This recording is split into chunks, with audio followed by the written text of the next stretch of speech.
আয়না ঘর না লিস্টের আমরা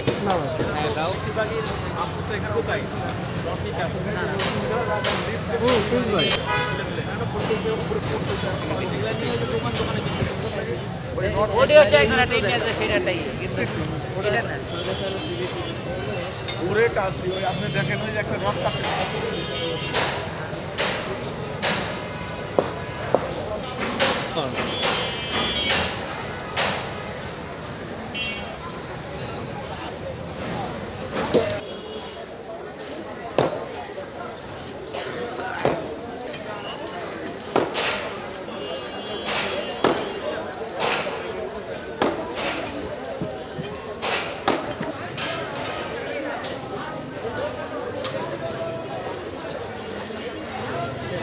হ্যালো হ্যালো হ্যালো ধানমন্ডি 32 এই ভবনটি ছিল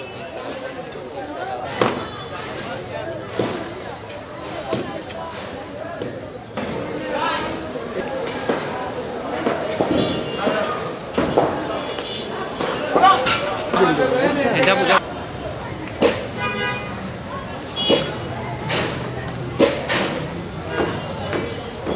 এটা দেশের একটা সম্পদ নষ্ট করা হইতেছে।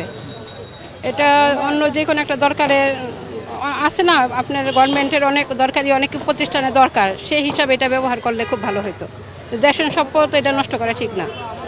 আমরা তো কেবল দিয়ে খালি কাইসার কামাল আসবে আমি তো পরিস্থিতি আমি দেখছি ঘটনাটা কি ঘটছে, থাকলে বলার দরকার নাই।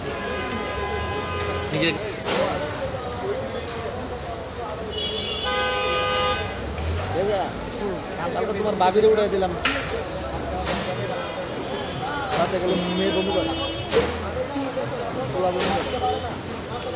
অনেক পড়াশোনা করাইছেন আল্লাহ, আমাকে অনেক জায়গায় নিছেন, আমি পেলে সারাই গেছি ভাই। মনে করেন আমি দোয়া করছি ছোটবেলা থেকে, আল্লাহ যদি আমি জান্নাতে যাইতে পারি, পৃথিবী 18,000 মাখলুকাতকে যেন নিতে পারি, আর বিএমপি যেন ক্ষমতা আসে।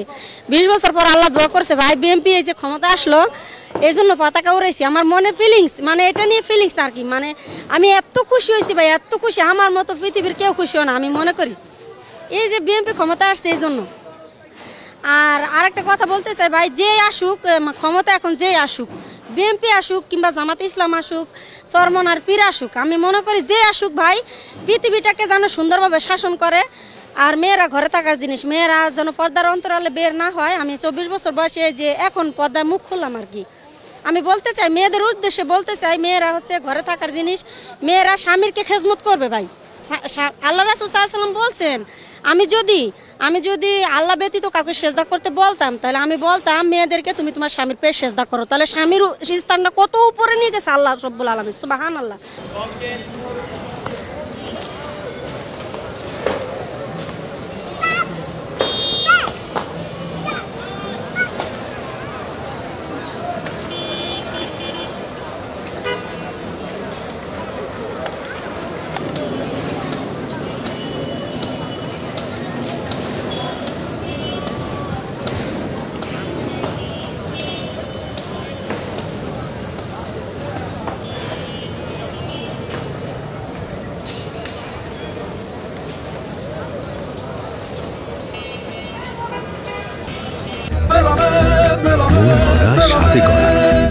New Zealand Dairy, excellence in quality. বিগত হাসিনা সরকার বিগত যে 15-16 বছর ক্ষমতায় ছিল, এটা জনগণ এই ক্ষমতাকালীন ওনার যে মানে শাসন ব্যবস্থা যা ছিল, জনগণ আসলে অতিষ্ঠ হয়ে গেছে, যার জন্য এই ক্ষোভ তারা ধরে রাখতে পারে নাই, তারা এই ক্ষোভটা ধরে রাখতে পারে নাই।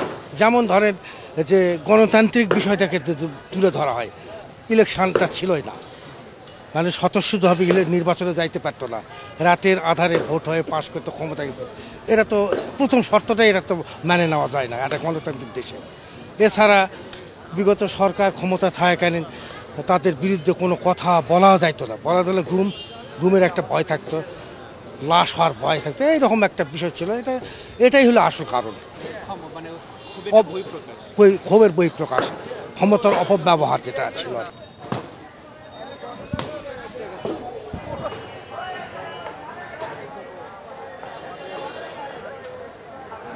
না না না,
ধানমন্ডি ৩২ জন্মের পর থেকে শুনেছি এখানে বসে বঙ্গবন্ধু এদের স্বাধীনের জন্য নেতৃত্ব দিয়েছেন, কিন্তু আরেকটা ইতিহাস আছে, এখানে বসেই স্বৈরাচারীর প্রথম ৭৩-এর যে নির্বাচন, এখানে বসেই নিয়ন্ত্রণ করে একটা স্বৈরাচারী ফ্যাসিস্টের উত্থান এখান থেকেই শুরু হয়েছে।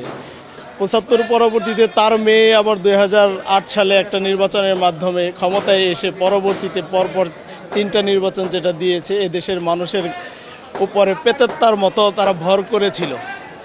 মানুষদের ম্যান্ডেটকে কখনোই তারা মূল্যায়ন করে নাই। এই পুঞ্জীভূত ক্ষোভ জমা হইতে হইতে হইতে হইতে যেইখানকে বলা হয়েছে আতুরঘর, যেটাকে পুঁজি করে অ্যাডভার্টাইজ করে এই যে স্বৈরাচার প্রতিষ্ঠা করেছে, সেই পুঞ্জীভূত যে ক্ষোভের বহিঃপ্রকাশ হিসেবে আসলে এই যে এটা ভাঙচুর হয়েছে। আমি মনে করি বঙ্গবন্ধুর প্রতি এমনিতে আসলে এই প্রজন্মের ক্ষোভ ছিল না, ক্ষোভটা তৈরি করেছে তারই মেয়ে। এই দেশের প্রজন্মকে, বিশেষ করে জেন জেড সহ যারা ভোটার, এদেরকে মূল্যায়ন না করার ফলশ্রুতিতেই কিন্তু এইটা হয়েছে। এছাড়া এটা কখনোই আমরা স্বপ্নেও দেখি নাই যে এই বাড়িটা এইভাবে ভাঙা হবে, এই বাড়িটা এইভাবে ভাঙা হবে।